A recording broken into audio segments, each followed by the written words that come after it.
생전 우선순위 2025년 3월 17일자를 진행하도록 하겠습니다.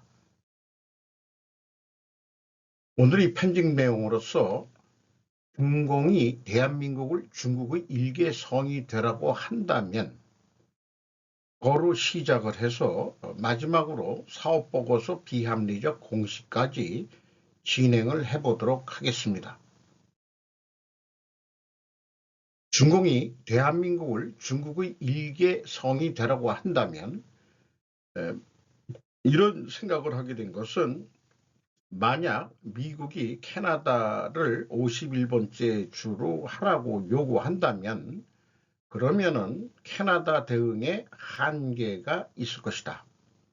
보복을 한다고 그러지만은 왜냐하면은 미국과 캐나다가 경제 및 방위 의존도가 매우 높기 때문이다. 그렇다면은 이것이 원인 가정이라면은 경제와 그 방위에 그것이 그 근본 가정이라면은 가정 원인이라면은 실질적 알래스카와 필연적으로 그 나타날 결과는 북미 간 철도 등 경제 통로는 또 협의가 돼야 될 것이다. 이렇게 생각이 듭니다. 그래서 만약 중공이 한국을 일개 성 편입을 요구한다면 그러면 친중 세력은 적극 호응할 것이다. 왜냐하면 경제 의존도가 매우 높기 때문이다. 뭐 미국하고의 경제 의존도, 무역 비중도 높긴 높습니다만은 한 1, 2년 전까지만 해도 중국의 무역량이 제일 많았죠. 이것이 근본 원인이라면 방위는 우리는 아닙니다. 그러면은 이 친중 세력들이 중공식 정치체제 헌법 개정을 추진할 것이다. 어떻게 해서든지. 그런데 우리나라는 또 친미 세력이 있고요. 반대로 생각할 것이다. 현재도 친중 회기는 미중 정쟁에 불을 붙이고 있는 형국이고요. 그래서 우리나라는 이 필연적으로 존재할 요 위에 또 다른 결과는 뭐냐? 이거를 부인하고 미중 전쟁의 결과에 따라 한반도 통일이 이루어질 것이다. 저는 그렇게 예견을 해봅니다. 캐나다 소심한 복수, 미국 장관 방문의 미니 레드카펫 준비, 박효주 기자가 머니투데이에서 3월 16일 날 보도한 내용입니다. 미국 국무장관 정도면 대통령급은 아니지만 적어도 그 레드카펫이 좀 길게 그래도 좀 깔려 있어야 되는데 물이 적셔 있는 쪽으로 또 돼 있고요. 여성 2명과 그 이쪽 쪽은 다 경호원들인 것 같은데 비행기에 내리고 있는데 하대 한 꼴이 되는 것 같습니다. 그래서 이거를 소심한 뭐 복수 이렇게 제목을 붙였는데 누리꾼들은 우리는 카펫의 25%만 주기로 했다. 그리고 루비오를 위해 붉은 냅킨을 굴렸다. 루비오가 캐나다로부터 적대적 환영을 받았다 등의 의견들을 하고 있답니다. 25% 관세 매긴다니까 카펫도 25%만 깔았다. 재미있는 표현이네요. 관세 정쟁 유명 유튜버 슈카월드고 저희 그 생전 우선 뉴스에서도 이미 다룬 얘기입니다만은 나름대로 또 다시 한번 리뷰해 본 데는 관점이나 그 자료 준비가 저보다는 뛰어난 그런 방송이니까요. 3월 12일 백악관은 일본의 쌀 관세 문제를 콕 집어 언급. 3월 12일 백악관 대변인은 기자회견 중 일본을 보세요. 쌀에 700% 관세를 부과하고 있습니다라고 말했다. 참고로 한국은 수입쌀에 513% 관세를 매기고 있답니다. 3월 11일 전미소고기협회는 미국 무역대표에 한국의 30개월 이하의 소고기 수입 제한을 두고 이를 완화할 것을 간접적으로 요구했다. 좀 더 어린 그러면은 이게 그 30개월이면은 한 2년 반 정도 되는 건데 한 1년만 키워서라도 좀 팔아먹고 싶다. 이런 얘기인 것 같죠. 금방금방들 잘하는지. 2024년 선적 가격 기준으로 대한민국은 미국 쇠고기 최대 수입국이랍니다. 3월 14일 미 상무부 장관은 일본, 한국, 독일산 자동차에 대한 미국의 관세가 공정할 것이라고 말했다. 뭐 동맹이기도 하고 그다음에 뭐 우호 설린 국가이기도 합니다만은 관세는 그래서 공정하게 매길 거다 이런 얘기죠. 또 이 상무장관은 3월 12일 캐나다가 마치 우크라이나처럼 때를 쓴다며 Just say thank you. 그냥 고맙다고 하면 될 거 아니냐. 캐나다는 미국과 나토로부터 3천억 달러 규모의 도움을 받고 있다. 바로 옆에 세계 초 강대국의 무역 파트너가 있다면 그 헤아릴 수 없는 은혜에 감사의 뜻으로 표현해야 한다. 하원에 있는 자신의 의자를 가지고 퇴장하면서 트루도가 괴상한 표정. 그러니까 자기는 물론하지만은 새로운 총리가 강력하게 대응한다니까 요그 얄개스러운 그 표현은 트럼프한테 혀 내미는 그런 퍼포먼스를 보여준 것 같습니다. 엿먹어라 그런 얘기죠. 튀리도에 이은 신임 총리 역시 트럼프에 맞서 싸울 것을 약속했다. 후임 총리 카니는 그의 정부가 미국이 캐나다의 존중심을 보일 때까지 미국의 보복 관세를 유지할 것이라고 말했다. 캐나다 및 영란은행 총재 출신이라고 합니다. 칸인데 여기에 리버럴이라고 쓴 게 이제 좌파라는 냄새가 퍽퍽 풍기죠. 리버럴이라는 게 자유주의는 프리덤이라고 쓰죠. 그리고 그 유명인이 된그 누구죠? 이 제니퍼 뭔가 그런데 잠깐 이름이 기억 안 나네요. 당신이 제 경제 지식을 시험하려는 것은 모욕적인 일이라고 생각합니다. 넌 나에게 모욕을 줬어. 우리나라 영화의 제목을 아니 그 대사를 갖다 붙였네요. 관세는 당연히 미국인들이 내는 세금이다. 3천만 원짜리 현대차에 1천만 원 관세를 붙이면 미국인들이 4천만 원에 사는 것이다. 현대차는 가격 경쟁으로 덜 팔릴 가능성이 있지만 돈을 부담하는 것은 아니다. 당연한 얘기죠. 미국 수입업자가 물게 되는 거죠. 자, 그래서 이것을 어저께도 방송할 때 트럼프는 일본 측 뉴스는 트럼프는 단순하게 접근하기 때문에 이해하기가 좋고 대처하기 수 있는 길이 있다. 이런 얘기죠. 복잡하게 안 하고. 환율이라든가 이런 거 가지고 공격을 안 하니까. 그래서 이 미국 내 만약 제조업체가 에, 100대를 팔아가지고 그 10원에 판다. 그냥 뭐 단단히 원으로 얘기할게요. 그럼 1,000원의 매출을 일으키는데 매출 재료비가 500원이에요. 크스루프 관점으로 그냥 해석을 했습니다. 매출 총액이 500원 남죠. 반이. 운영경비가 400원 들어요. 미국은 인건비가 중국보다 비싸고 우리나라보다도 더 비쌀 수 있으니까 영업이익이 100원 남습니다. 근데 중공 CCP는 7원에 팝니다. 100개를 팔면은 700원을 벌죠. 그런데 중국이 여기에 50%까지 정부 보조금을 지급하는 거예요. 그러면은 매출액이 1,050원 효과가 납니다. 그리고 매출 재료비는 미국보다도 조금 적게 들어간다. 여러 가지 공급사슬 관계상. 그러면 600원이 남는데 운영 경비는 미국보다 적게 들어갑니다. 350원. 그러면 최종 남는 게 250원 남습니다. 중국도 돈을 번다 이거죠. 중국. 그러니까 계속해서 생산하고 과잉 생산을 하고 이 덤핑 수출을 하면은 또 정부 보조금 주고 이걸 언제까지 할 수 있는지 모르지만 중공이 그래서 미국이 너희들이 그 정부 보조금 주는 만큼 관세 매길 거야. 그래서 50% 관세를 매겼어요. 그러면은 미국 업체 수입 가격은 얼마가 되냐? 1,050원이 되죠. 700원에서 350원 더 하니까 그러면은 이걸 얼마에 팔아야 되느냐? 관세를 50% 매겼으니까 이게 그렇게 되면은 판매 가격은 더블이 올라가야 된다. 그래서 그 100대를 파는데 1,400원에 판다. 그러니까 14원에 판다. 예, 미국에서는 10원으로 팔았는데 관세 때문에 14원에 팔게 되니까 미국산 제품을 많이 사게 될 거다. 이런 계산이 있는 거죠. 현대차가 현지에서 한다면 10원에 팔 수 있을 겁니다. 그런데 이제 수입차는 14원이니까 그래서 매출 재료비가 상품 매입 가격이 되니까 1,050원, 매출 총액이 350원 남아요.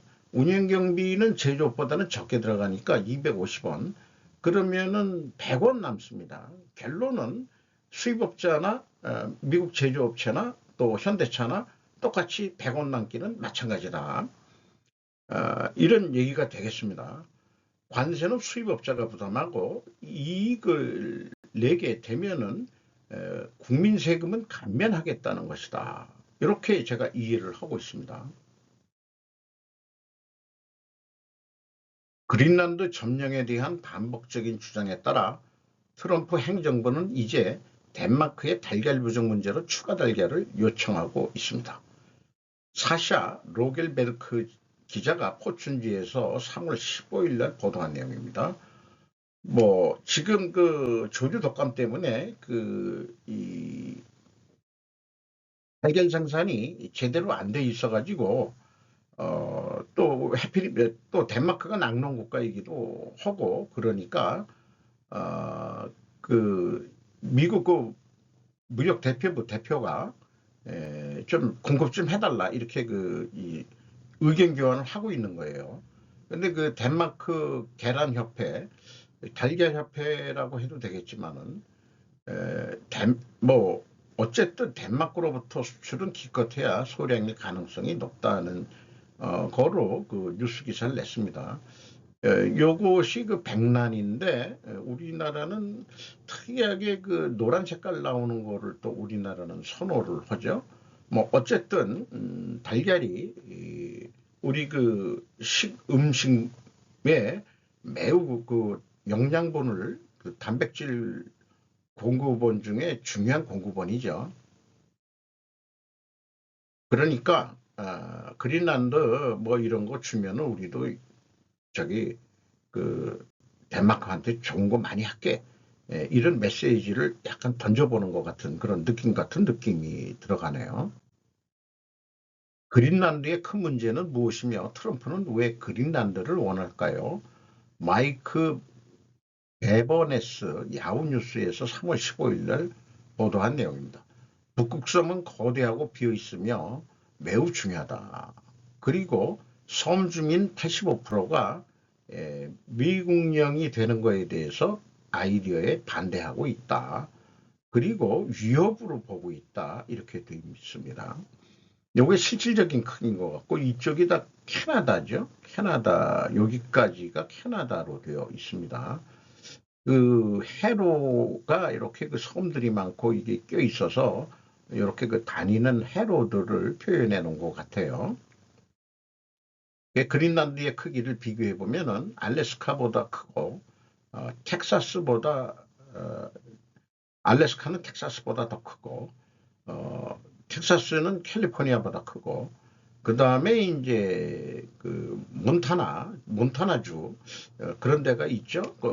미국에서 미국의 주가 된다 그러면은 제일 큰 땅 넓이의 주가 된다 이렇게 비유를 하고 있네요.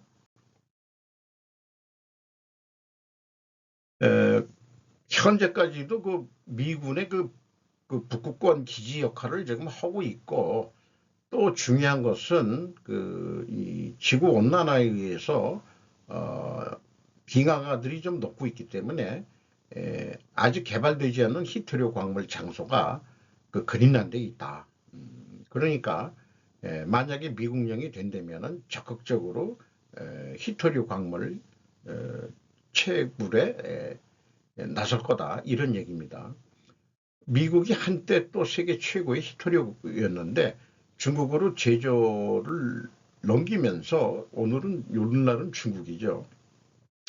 뭐 그렇게 아직 많이 환경 뭐 이거를 안 지금은 이제 따지겠습니다만은 이런 얘기로 그 기사를 풀어갔습니다. 그 그린란드 주민들이 사는 쪽에서 코로나 현상이 나온 그 사진을 게재를 했네요. 그걸 가져왔습니다.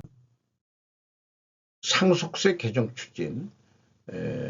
뭐 집값들이 너무 뛰어가지고 그 상속세 개정안을 내는데 과세 표준 금액을 좀 올려가지고 좀 부담을 없게 하겠다는 거가 정부 개정안으로 올라왔는데 요게 민주당 같은 데서 자기네들이 이제 휘가리를 내야 되는데 정부가 선제적으로 먼저 이니셔티브를 잡아가지고 상속세 개정안을 내겠다.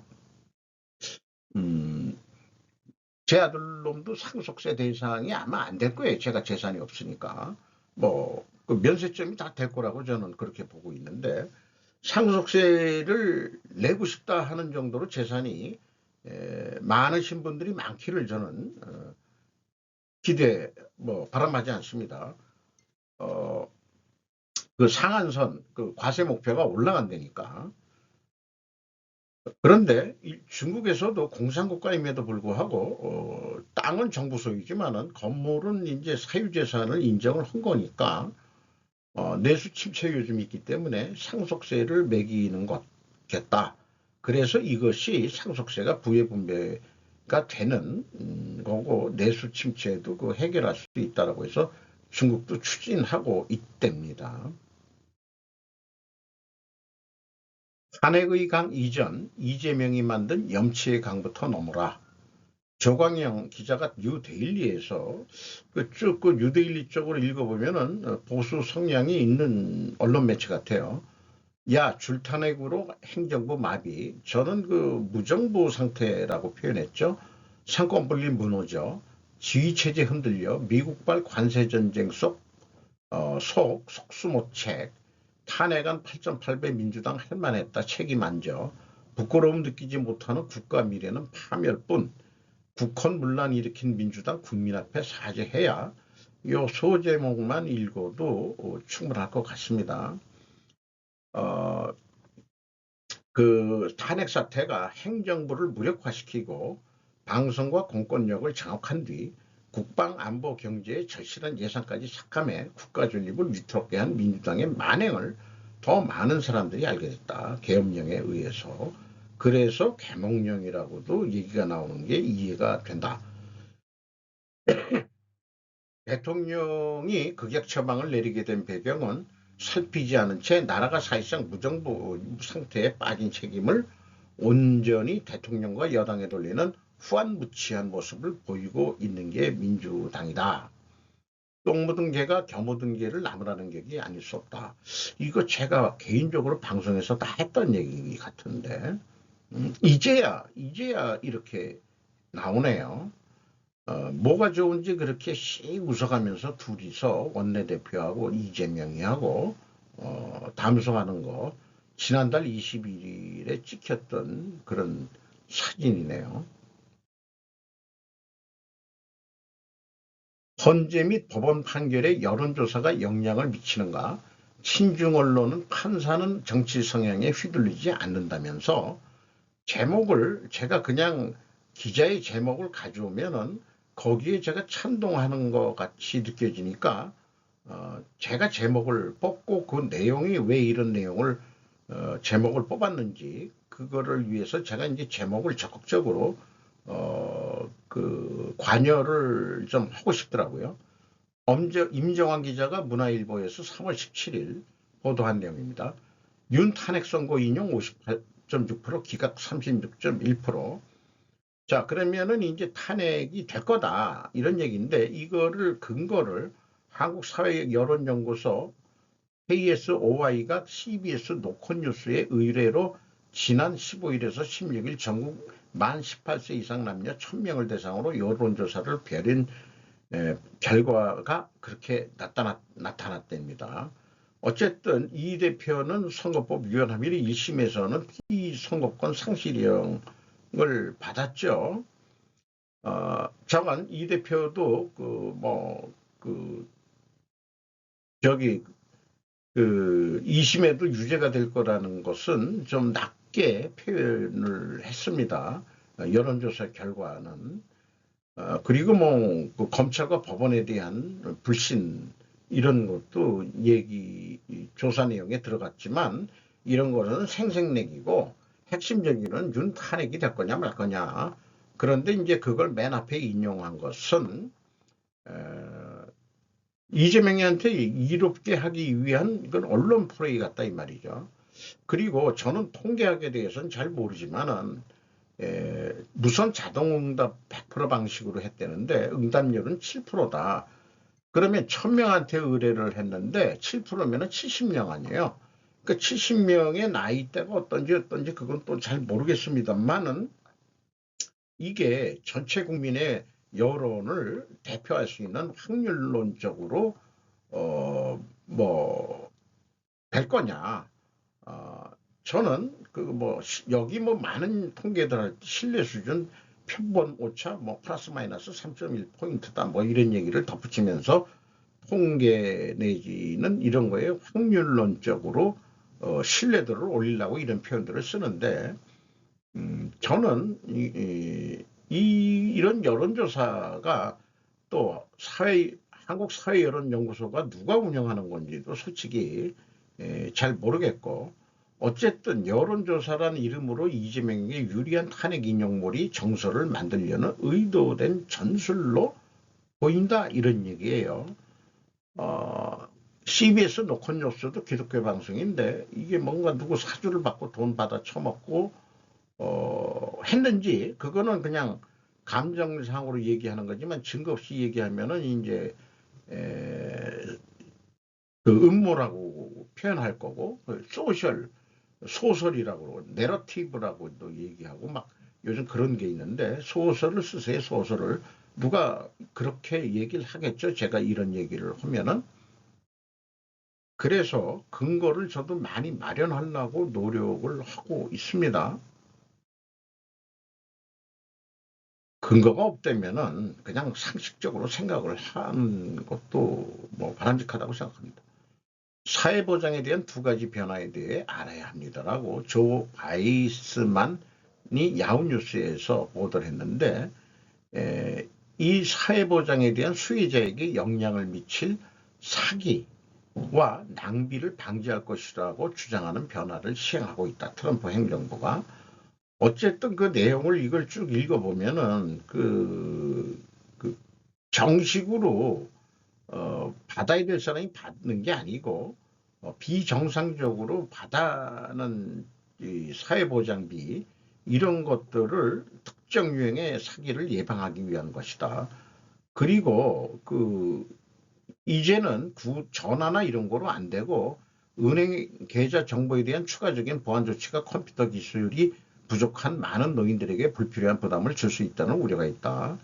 우리나라도 컴맹 노인네들 그걸 잘 못하니까 저도 컴퓨터 뭔가 오퍼레이팅 할 때 부족한 거는 다 아는 놈이 도와주고는 있습니다만은 날이 갈수록 컴맹 부류들이 많아지는데 도지를 만들 때부터 그게 원래 정보 서비스 정보 행정기관이었다니까 전자정보를 강력하게 만드는 그런 과정의 이것도 하나라고 생각이 듭니다. 크레우백이라는 용어가 있는데 그 번역서에는 안 나오는데 어떻게 억지로 해석하면은 조금 발톱만큼 조금씩 이게 어떻게 낭비적인 거 빼먹는 거 이런 거를 얘기하는 것 같아요. 이런 것도 맞겠다. 이런 얘기죠. 트럼프는 미국 정부 직원들이 수표를 받고 있지만 일조차 하지 않는다고 말합니다. 직장을 위험에 떨어뜨리지 않고 부수입을 창출하세요. 이게 부제목인데 징판이라는 기자가 모니 YG에서 3월 16일 날 보도한 내용입니다. 도지의 그 추진이 둔화되지 않을 것임을 분명히 하고 있다. 부업으로 일하면서 정부급여를 받아가고 있다고 주장하는 연방 직원들을 겨냥했다. 공무원은 이중직업을 갖지 못하는 게 공무원법 윤리 아닌가요? 어, 저는 그렇게 하는데, 그런데 지금 팬데믹 이후에 재택근무 막 이런 게 많이 생기면서 공무원 세계도 투잡을 뛰는 사람들이 있는 모양이에요. 그리고 투잡 쪽에서 돈을 벌고 원래 공무원직의 일은 일을 안 한다. 돈만 받아 처먹고 있다. 이런 얘기 아닙니까? 여러 직업 보유자가 증가하고 있다. 근데 민간인들은 이 진직에 이런 걸 해왔다 이거지. 물가는 비싸지 버는 수입은 한계가 없지. 그러니까는 투잡, 쓰리잡도 뛰면서 열심히 살고 그다음에 애들도 키우고 뭐 그러고 있는 거죠. 그러니까 그 부수입을 창출하세요. 어떤 방법이 있냐? 부동산에서 소극적 소득 창출. 부동산이 좋긴 좋은데 여기서도 얘기하지만 집주인이 되는 데는 어려움이 따릅니다. 또 완전히 자기 돈 가지고 살 수는 없으니까 또 모기지돈 같은 거 쓸 수도 있고 부동산 관리에는 세입자를 찾고 선별하는 과정 아무나 들였다가 나중에 개피 보는 경우도 있죠. 임대료를 징수하고 유지보수의 추리 요청을 처리하는 것. 그러니까 개인 소유권은 이런 게 이제 그게 저도 이 경험이 있습니다만은 그 임대료를 그냥 받는 거를 그냥 생활비로 다 써버리면은 나중에 곤혹을 치르죠. 그걸 여축을 해놔가지고 유지보수비가 꽤 들어갑니다. 또 배당주 분기마다 배당해주는 그런 주식에 투자하는 방법도 있고 하이힐드 저축계좌 그 좀 고금리 예금 금리를 주는 쪽으로 또 하는 거. 우리나라 사람들도 뭐 이런 방면에는 뭐 반삭할 겁니다. 근데 그 민간들은 그렇지만 공무원들 어, 제가 생각할 때는 나라 역사가 자꾸 오래되고 그러면은 그 영국 그 출신 그 이 싱가포르에서 근무했던 영국이 그 이 석유 자본에 의해 가지고 세계 석유 시장을 장악하고 있을 때 싱가포르에서 근무했던 그 파킨슨이라는 사람이 쓴 책을 읽어본 적이 있어요. 그게 이제 행정 관료들은 해가 갈수록 자꾸 일거리를 만들어서 자기도 진급하고 막 그러니까 자꾸 일거리를 어떻게 해서든지 만들어낸다 이거예요. 그거는 수기 시절 때인데 이제 전산화되면서 결제 단계에도 그게 많이 응축이 됐고 그런데 은근히 전산화는 시켜놓고도 일거리를 또 만들어 놓고 종이 출력해서 또 결제를 하고 뭐 이런 일본이 또 전형적으로 그러고 있죠. 이런 거 싹 다 타파하고 작은 정보를 만들어서 싸그리 좀 불필요한 정부 예산을 좀 줄이겠다. 그런 얘기로 이해가 됩니다. 미국 법원 명령에도 불구하고 베네수엘라 깽단 혐의자 수백 명 추방. 브랜든 드레논 기자가 BBC 뉴스에서 보도를 했습니다. 그 용의자들의 머리를 빡빡 밀고 강제적으로 허리를 굽히게 걷게 하면서 이게 남미에서나 벌어질 일을 미국이 벌이고 있습니다. 그런데 미국 판사가 추방을 막았음에도 200명 이상의 베네수엘라 깽단 혐의자들이 미국에서 엘살바도르 슈퍼맥스 교도소에서 추방됐다. 이게 시차가 그 추방 그 법원 명령을 늦게 내린 모양이에요. 어쨌든 엘살바도르의 나이브 켈레 대통령은 어, 뭐 자기네들이 흔쾌히 이렇게 받은 것은 미국으로부터 돈을 받는 모양입니다. 그러니까 오케이 보내세요. 우리 감옥 아주 좋습니다. 그래서 뭐 최하 1년 이상 거기 감금센터에 있게 된다. 비서관 카롤린 레빗이죠. 캐롤라인 레빗. 일요일에 X에 글을 올렸습니다. 이 끔찍한 괴물들은 엘살바도르로 옮겨져 더 이상 미국 국민에게 위협을 가할 수 없게 되었습니다. 이 사건은 미국의 견제와 균형 시스템의 하에서 정부기관이 연방판사의 판결을 따를 것으로 예상되기 때문에 헌법적 의문을 제기합니다. 근데 이미 보내버렸는데 보내면은 안 된다. 인권적인 측면에서 연방판사가 그렇게 판결을 했다 하더라도 트럼프는 일을 저질러 버린 거죠. 그러면은 그러면 우리나라는 지금 거대 야당인 경우에는 이제 탄핵감이 되는 거예요. 탄핵을 트럼프가 받을지도 모르는데 공화당을 지금 장악하고 있죠. 그래서 이게 또 상권 분립이라 그러지만 세력 싸움을 해야 되는데 쭉 요즘 뭐 여러 번 얘기한 겁니다만은 그 세 분야가 상대적 크기가 서로 좀 엇비슷해야 이게 균형이 되고 견제가 되는데 우리나라처럼 뭐 국민이 선택하는 거 할 말은 없죠. 거대 야당을 만들어주고 행정부 보고 잘해라 하는 것도 좀 문제가 있는 것 같고요. 작지만 강력한 행정부 지향하는 트럼프, 상대적 크기가 작아져도 의회와 법원이 쉽게 견제와 균형을 못 잡을 것 같습니다. 지금 한국은 야당이 장악한 의회가 독주를 하고 있는 상황인 것 같고요. 비교가 아주 잘 됩니다.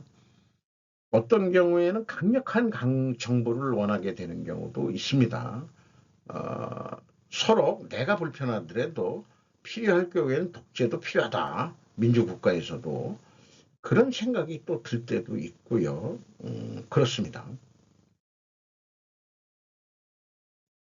트럼프 미 행정부 언론사 기자 휴직 몸지리기 사실상 해체. 이게 무슨 일인가 했는데 우리나라 뉴스에는 아직 이런 게 안 나온 것 같아요. 지지통신외신부가 3월 17일 09시에 보도한 내용입니다. 미국의 소리 보아방송 저도 자주 보고는 있습니다만은 보아 등을 산하에 데리고 있는 미 글로벌 미디어국 USA GM 글로벌 미디어라고 약자겠네요. 트럼프 대통령이 14일에 서명한 정부의 규모 축소를 도모하는 대통령령에 따라 기능이나 인원을 삭감한다. 그리고 보아 외에 라디오 프리 아시아와 라디오 프리 유럽, 라디오 리버티 이런 등이 포함된다.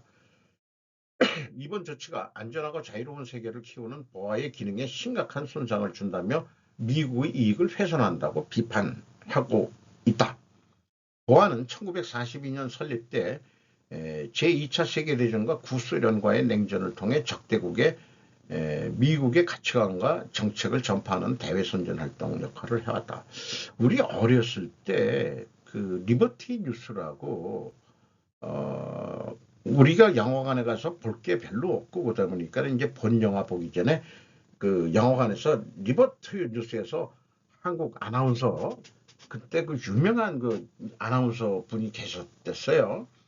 그분의 그 목소리로 뉴스들을 봤는데 미국 뉴스들을 그냥 갖다가 우리가 저기 폭력을 그게 성우를 써가지고 그렇게 이제 했던 게 기억이 납니다.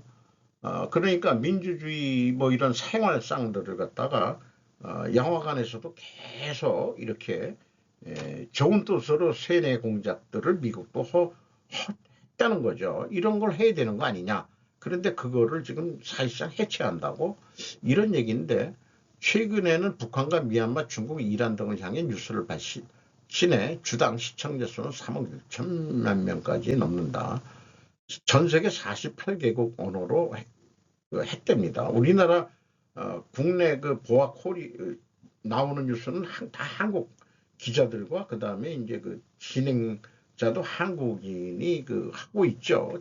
거기 미국에 채용이 돼가지고 정권 측은 보아 기자가 반트럼프적인 코멘트를 SNS상에 흘린 것 외에 그런 게 또 있었던 모양이네요. 미국 글로벌 미디어의 스파이나 테러리스트의 지지자가 침투하고 있다는 등 비판이 그렇게 그런 정보가 있는 모양이죠.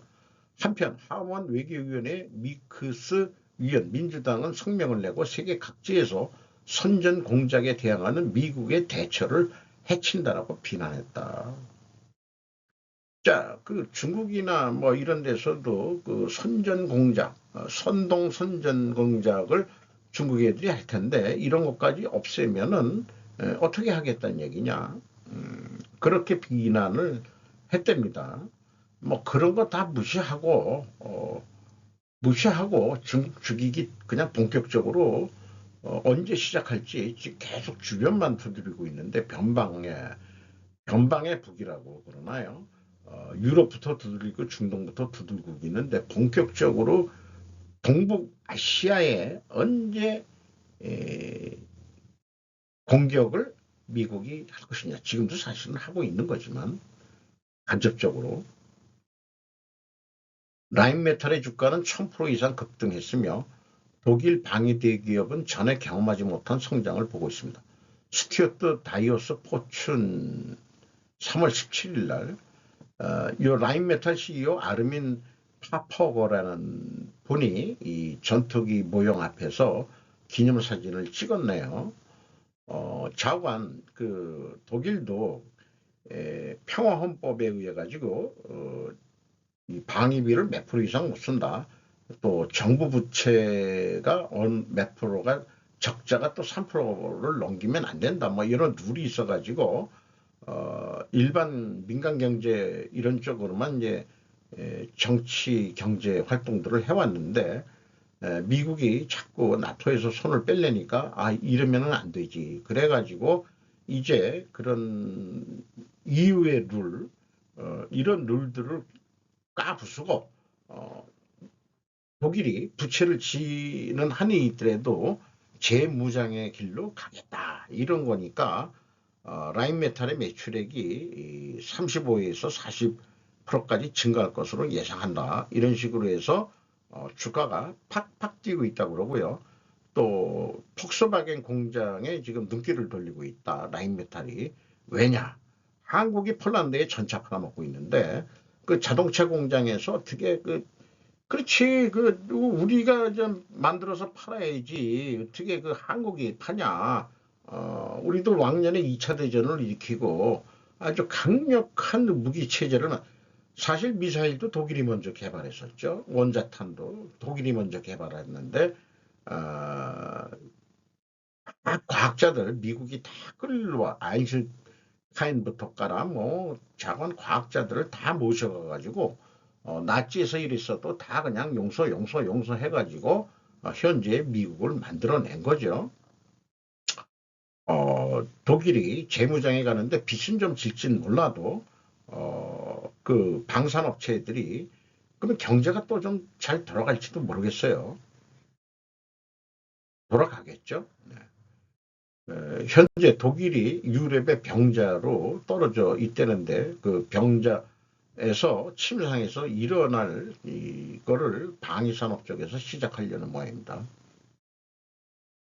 보고서의 비합리적인 공시. 제가 별도로 원래 주종 방송이 그 스르폿 분석 방송인데 분기 뭐 이런 거 하다 보니까 중간중간에 시간이 남고 또 뭐 저장하는 시간에 뭐 이런 거 있어서 뉴스도 어차피 보는 거니까 그거를 이렇게 메모했다가 하는 거를 아직까지 뭐 제가 매끄럽게는 하진 못하고 있습니다만은 나름대로 연결해 가지고 의미를 좀 부여해 보고 싶어요.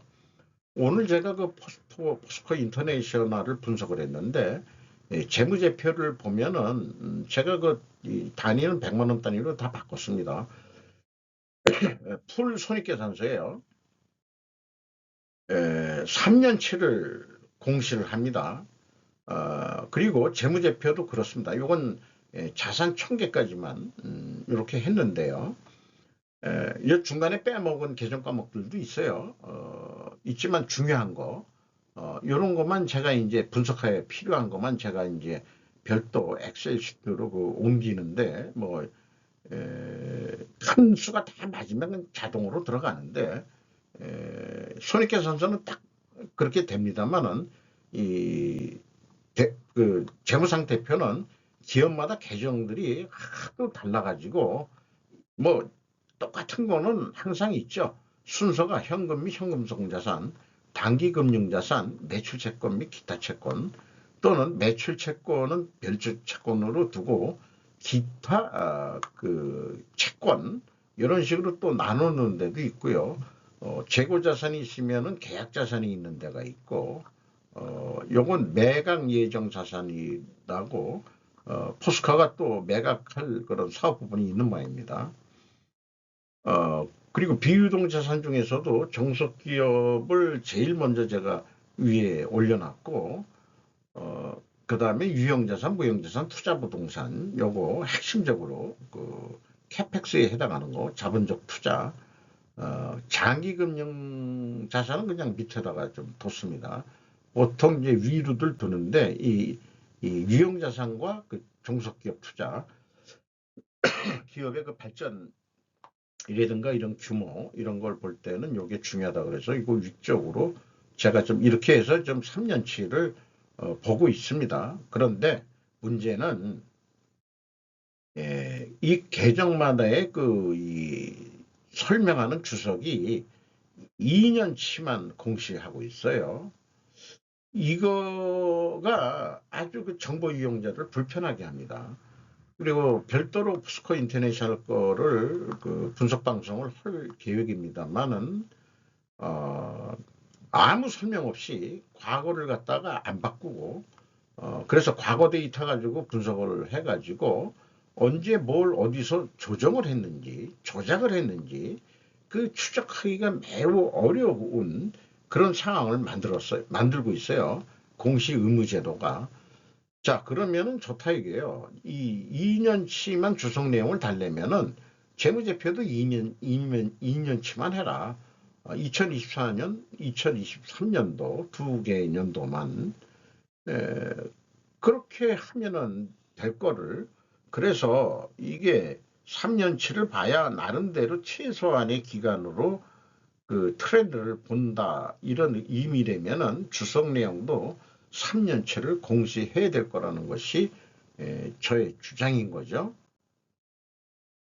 그래서 이 2년치만 내는 게 아까 그 다른 것보다도 여러 계정이 있습니다만은 재고자산만 보자면 단기라고 해서 따로 이렇게 표현하고 전기라고 해서 따로 표현하고 평가손실 누계액이라고 이렇게 나와 있고 그 다음에 이제 비용의 성격적 분류도 2개년치만 나와 있는데 3년을 보려니까 전년도 재무제표 주석 내용에서 이걸 가져왔는데 포스코 인터내셔널 별도 방송 때 자세하게 얘기는 하겠습니다만은 어떠한 설명도 없이 기준을 갖다가 헷가닥 바꾸고 또 이 재고자산의 변동 범위 이런 것도 아주 임의적으로 자기네들 임의적으로 그래서 원가 회계라는 게 속된 말로 개판 오분전인 그런 게 많습니다. 적어도 포스코 인터내셔널이라는 대기업이라면은 좀 더 그 격식이 있고 표준 룰을 지키는 뭐 이런 수준이 돼야 되는데 이건 무슨 저기 그 뭐 시골 장날 야바이 장터 같은 그런 공시들을 하고 있어요. 그리고 뭐 미리 얘기하지만은 요 이 제조 원가를 얘기할 때 세 가지 요소를 크게 얘기하라 그러면은 재료비, 인건비, 경비 세 가지입니다. 근데 인건비를 없앴어요. 이 돈이 어디로 갔느냐? 이런 거를 가지고 어떻게 그러니까 이 포스코 인터내셔널은 인적 자원을 중시하지 않는다고 사람 보기를 우습게 본다. 이런 기업이 돼가는 거냐? 무역회사인데 무역 상사죠. 거기다 이제 요즘에 그 합병을 해가지고 그 저기 에너지 그 발전 사업을 하고 있습니다. 정서적 저항을 더 강력한 정서로 접근해야 한다. 거인의 어깨 위에 올라서서라는 제목으로 슬픈 회계에 이거 이런 내용을 비유해 가지고 이 생전 우선 뉴스에 좀 소개를 다시 한번 읽어가면서 소개해 드릴까 합니다. 우리의 희소 자원인 제한된 주의력을 낭비하는 나쁜 의사결정을 분석하고자 어, 거인들 과학 철학이나 이런 과학계에서 거인들이 이 과학을 발전시켜 오는데 유용한 분류와 무엇을 중시했고 발전 순서가 상관관계, 하고 어떻게 되지?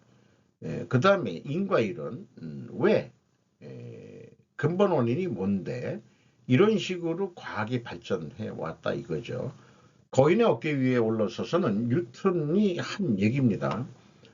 그래서 이 거인들은 잘못된 가정을 밝혀낸다 이게요.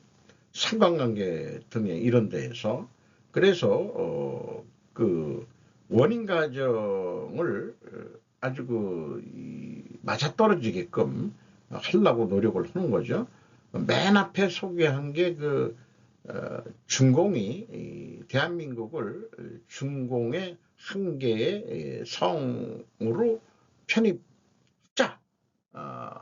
이런 날이 되면 우리나라가 거의 국내 정치가 한 8할 이상을 친중 세력화했을 때 중국이 그렇게 나라를 먹겠다고 분명히 나올 거예요. 그건 그렇고. 그래서 원가 회계의 잘못된 가정은 중국의 노무비가 싸니까 재료비에다가 싼 노무비, 가공비를 배부하면 가치가 생기는데 미국 거보다 싸지니까 그러니까 중국에서 만들어서 자기네들은 수입을 한다. 두 번째 이 표에서 얘기를 제가 한 거죠. 이게 잘못된 가정이다 이게요. 이게 잘못된 가정이다. 상식으로 알았는데 비상식을 상식으로 알고 있었던 거죠. 이미 써버린 돈이 어떻게 그 재료에 그게 애드가 되냐 이거예요. 물론 물건이 변형이 되고 조립을 하고 뭐 해서 물건이 만들어지는데 그 들어간 비용만큼 가치가 부과되느냐? 아니다 이게요. 사가는 사람은 아니다 이거지. 수요 공급 게임의 문제지 재정권의 문제가 아니다 이 말이에요. 그래서 이거를 다른 논리에서 얘기하는 것을 회계에 적용해 보면은 네 번째에 이런 의견이 있습니다. 정서적 저항을 논리나 사실로 극복하기는 매우 어렵다.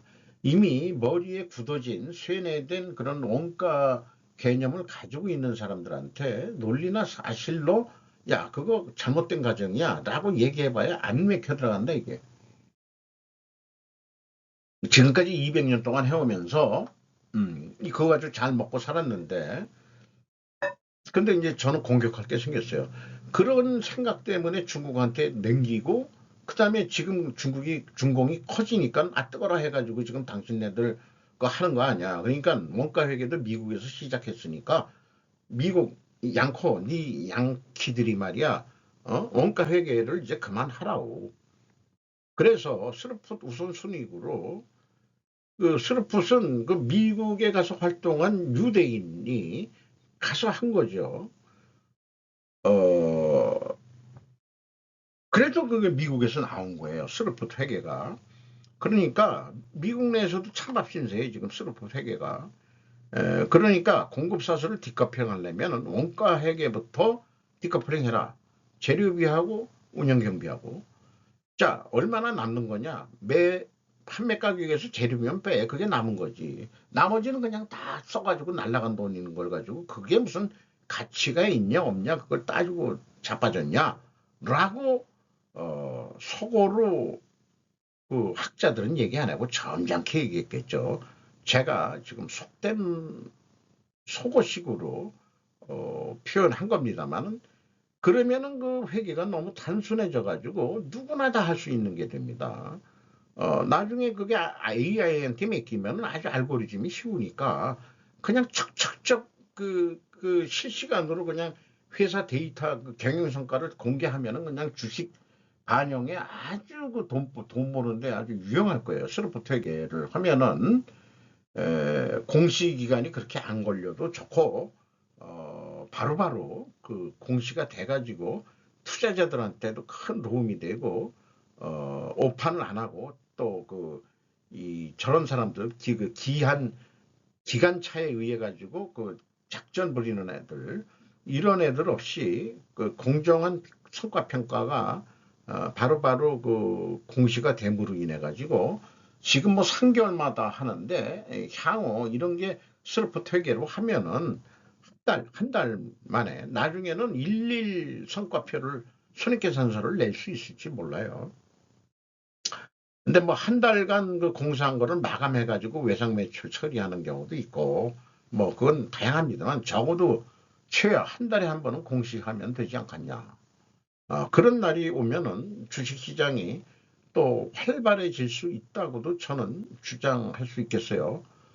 나중에 제가 지금 드린 말씀을 또 이 주식에 대해서는 제가 좀 전무합니다만은 우리 그 주식시장 활성화에도 스루프 퇴계로 하면은 도움이 되지 않겠냐. 전산화도 쉽고 알고리즘 만들기도 쉽고 그러니까 이 누구나 할 수 있는 거.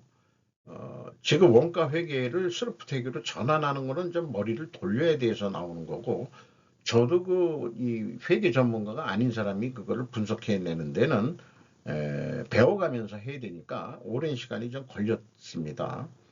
여기에서 제 의견을 좀 많이 써먹었네요. 이상 마치도록 하겠습니다.